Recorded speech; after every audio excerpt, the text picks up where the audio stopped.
අපි අද ඉස්සෙක් ගල්ලන්න හදන්නේ පොල් කෙන්දෙන්. ඇත්තට මේක අලුත් දෙයක්. අපි ඉස්සල්ලාම මේකට මද්දක් හදාගන්න ඕනේ. ඉස්සල්ලන්න පොල් කෙන්දක් අරගෙන ඉවරලා ඒකට මද්දක් හදාගන්න. අපි ඉස්සල්ලාම ඉරට්ටක් සුද්ධ කරගන්න.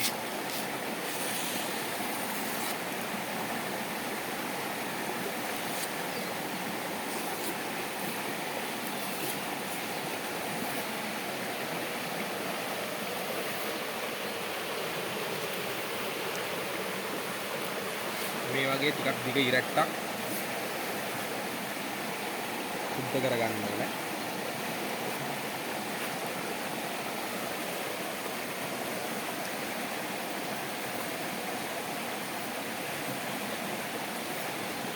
මේ ඉරට්ට මද්දට මේක හැමම තියලා අපි තව ඉරට්ටක් සුද්ධ කරගන්න ඕනේ.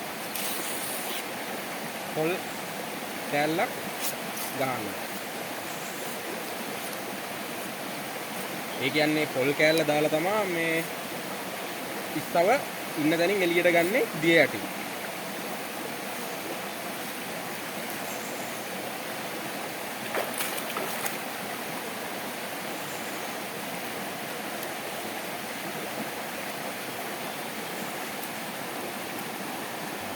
දැන් අපි ඉරටු දෙකක් සුද්ධ කරලා ගත්තා. දැන් මේ ඉරටු දෙක පැත්තකින් තියලා මේ පොල් එල්ලක් අරගෙන පොල් එල්ලකින් මේ හීනි ඇත්තටම කිව්වොත් මේ පොල් කෙන්ද එන හයියයි. ඒ කියන්නේ සාමාන්‍යයෙන් අතට අකින් කඩන්න පුළුවන්. ඒ වුණාට සතෙකුට ඉස්සෙකුට මේක කඩන්න අමාරුයි. ගොඩක් අමාරුයි. අපි ගොඩක් හීනි ගොඩක් මහතේවා ගන්න නැතුව ටිකක් හීනි පොල් කෙන්දක් මේ වගේ පොල් කෙන්දක් අපි ගන්න ඕනේ මේ පොල් එල්ලකින් ගලවලා ටිකක් දිග පොල් කෙන්දක් අපිට මද්ද හදාගන්න. කරලා ගන්න.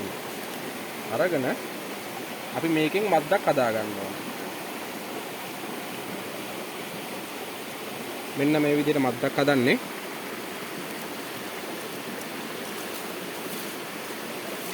මේ විදිහට ඉස්සල්ලාම ගැටයක් දාගන්න ඕනේ. ඊට පස්සේ ඒ ගැටේ ලේන හින්දා අපි තව ගැටයක් දාගන්න ඕනේ ඒකට. ඊට පස්සේ වැඩි ටික අපි කඩලා අයින් කරනවා.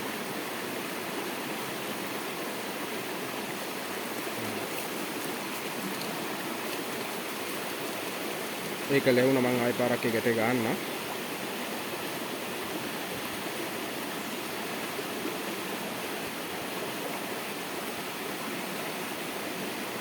මේ ගැට දෙකක් දැම්මොත් ලෙහෙයි කියලා හිතනවා නම් ගැට තුනක් විතර දාන්න ඕනේ. මම ගැට දෙකක් දැම්ම තුන්වෙනි ගැටේ දාන්න ඕනේ.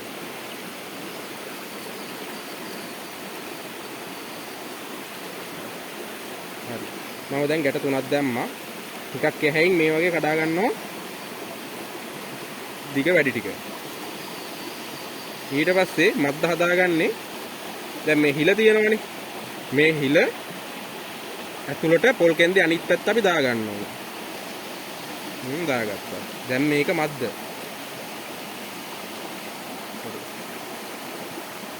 දැන් මේක තමයි ඇත්තටම කිව්වොත් මද්ද.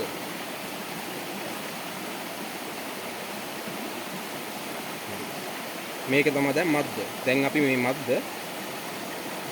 හදලා ඉවරයි.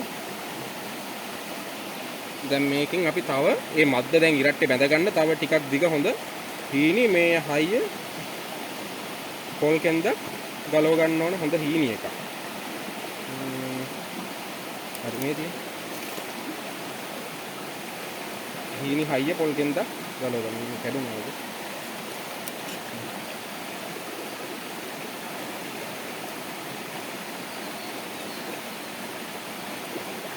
ඒක සුද්ධ කරගන්න. දැන් අපි අර සුද්ධ කරපු ඉරටු දෙකෙන් ඉරට්ටක් අරගෙන මේ පොල් කෙන්දෙන් හදපු මද්ද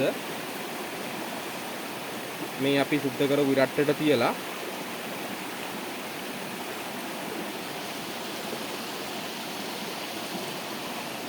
මේ මද්ද ඉරට්ටෙන් ගැලවෙන්නේ නැති විදිහට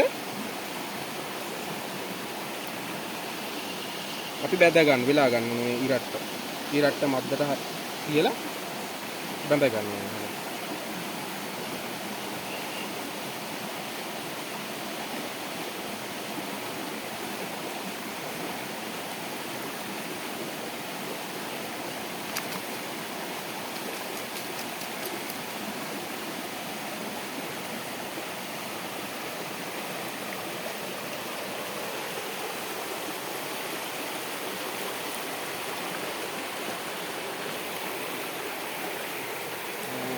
දැන් අපි මේ තියෙන අපි හදාගත්ත මද්ද ඉරට්ටේ මේ තියෙන පොල් කෙන්ද ගැට ගහලා ඒකෙන් මද්දක් හදලා ඒ පොල් කෙන්ද ඉරට්ටට තියලා ඉවරලා ඒ පොල් කෙඳි වලින්ම අපි වෙලා ගත්තා. දැන් මේක ගැලවෙන්නේ නැහැ.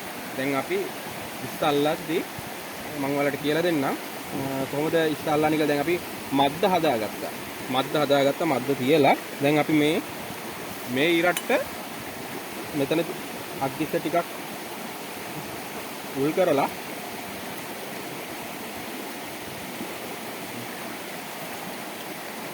පොල් කෑල්ලක් ගහ ගන්නවා. මේ පොල් බෑයෙන්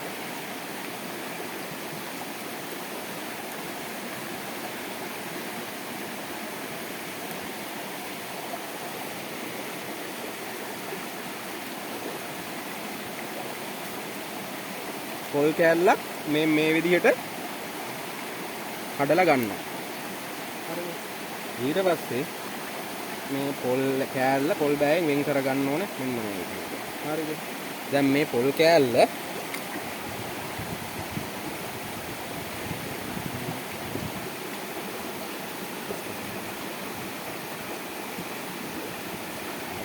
දැන් එතකොට අපි මේ හරියට කපාගත් පොල් කෑල්ල මේ ඉරට්ටට මෙහෙම ගහන්න ඕනේ. දැන් අපේ මද්දත් හරි පොල් කෑල්ලත් හරි. දැන් මේකෙන් කරන්නේ දැන් මේ ඉන්නේ ගොඩක් වෙලාවට මේ ගල්ලස් ඉන්නේ උඩ නම් ඉන්නේ නැහැ කියන මේ ගල්ලස් අහුමුළු වල තමයි ඇඟිලා ඉන්නේ. දැන් ඒ ගල් බලලා ඒ තියෙන තැන් බලලා ගල්ලස්තර මේ මද්ද මේ පොල් කෑල්ල දානවා. දැම්මට පස්සේ මේ පොල් කෑල්ලට ඉස්ස එනවා. ඉස්ස ඇවිල්ලා මේ පොල් කෑල්ල කනවා. කනකොට අපි ඉස්සව කන ගමන් පොල් කෑල්ල කන ගමන් ඉන්නකොට ටික මේ පොල් කෑල්ල පිටිපස්සට අපි ගලෙන් එළියට ඉස්සව ගන්න ඕනේ. එතකොට මේ මද්ද පාවිච්චි කරලා ඒ එළියට ආවට පස්සේ දියේ යටදී මේ මද්ද පාවිච්චි කරලා මද්දේ පිටිපස්සට දැන් හිතන්න මම වලට ගන්නම්. දැන් මේ කෝටු කෑල්ලක් මම ගන්නම්. දැන් මේ කෝටු කෑල්ල ඉස්සා කියලා හිතන්නකෝ. දැන් මේ ඉස්සා දී යටින් එළියට ආවට පස්සේ ඒ කියන්නේ ගල අස්සේ ඉඳලා එළියට ආවට පස්සේ පොල් කෑල්ල කකා ඉන්නකොට අපි මේ මද්දෙන් පිටිපස්සෙන් ඉස්සගේ දාලා ඔන්න ඔහම කරලා අල්ලලා ගන්නවා. දැන් මේ මද්දෙන් ඉස්සට ගැලවෙන්න බෑ. දැන් මේ මද්දට අහු වෙලා තියෙන ඉස්ස. හරිද? අන්න ඒ විදිහට අපි මේ ඉස්ස අල්ලන්නේ.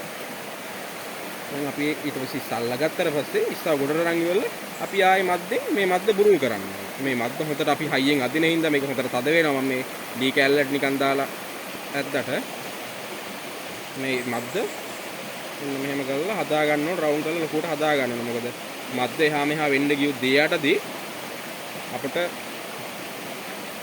මද්ද අපිට ඉස්සර දාගන්න බැරුව යනවා. දැන් අපි පොල් කෑල්ලත් හරි මේ දින්න අපි හදාගත්ත දෙක මෙන්න මේ විදියට. ඇත්තටම වෙන පන්නඩක්. හැබැයි ටිකක් කියලා යනවා ඉවසීමක් තියෙනවා. මොකද දැන් අපි බැරි වෙලාවත් ඉස්ස එළියට එන්නේ නැත්තම් මොකද ටයිම් එකක් යනවා. එනේ ගොඩක් ටික වෙලාවක් යනවා. දැන් ඉස්ස එන්නේ නැතිම වෙලාවක අපි බැරි වෙලාව බලනවා. අපි දාලා දැන් පොල් කෑල්ල ඉස්ස කද්දි අපි දානවා අණ්ඩකටවත් දාලා අදිනවා. එතකොට ඉස්ස එන්නේ ඉස්ස ගස්සලා යනකොට අණ්ඩ විතරක් මද්දට හිර වෙන්න පුළුවන්. ඒක හින්දා ඉතින් මේ ඉස්සටම දාන්න ඕනේ මේක. මුළු ඉස්සරම දාන්න ඕනේ මේ මද්ද ඉස්සරම දාන්න ඕනේ. නැතු අඬු වලට දාලා අපි සාමාන්‍යයෙන් ඉස්සර මේකේ මේ අල්ලද්දී අල්ලලා තියෙනවා ඉස්සෝ මේ ඇලේ වුණ තරම් ඉස්සෝ ඉන්නවා. අඬු වලට දාලා ගත්තාම අඬ විතරයි ඉතුරු වෙන්නේ. ඉස්ස යනවා. ඉස්ස කැඩෙනවා. ඉස්සගෙන් අඬ වෙන් වෙනවා. එතකොට අඬ විතරයි මේ මද්ද ඉතුරු වෙන්නේ. එතකොට ආයේ ඉස්ස අල්ලන්න බෑ. මොකද ආයේ ඉස්ස එතෙන්ට එන්නේ නැහැ. ඉතින් වෙන තැනකට ගිහිල්ලා මේ අපේ ඇල දිගට පහලට යන ගල් දිගටම තනිකර ඉස්සෝ ඉන්නවා ගල් අස්සේ. අපි දැන් මේ මද්දයි පොල් කෑල්ලයි අපි මේ ඉරට්ටට ගහගත්තා. අපි දැන් බලමු ඉස්සෙක් අල්ලලා.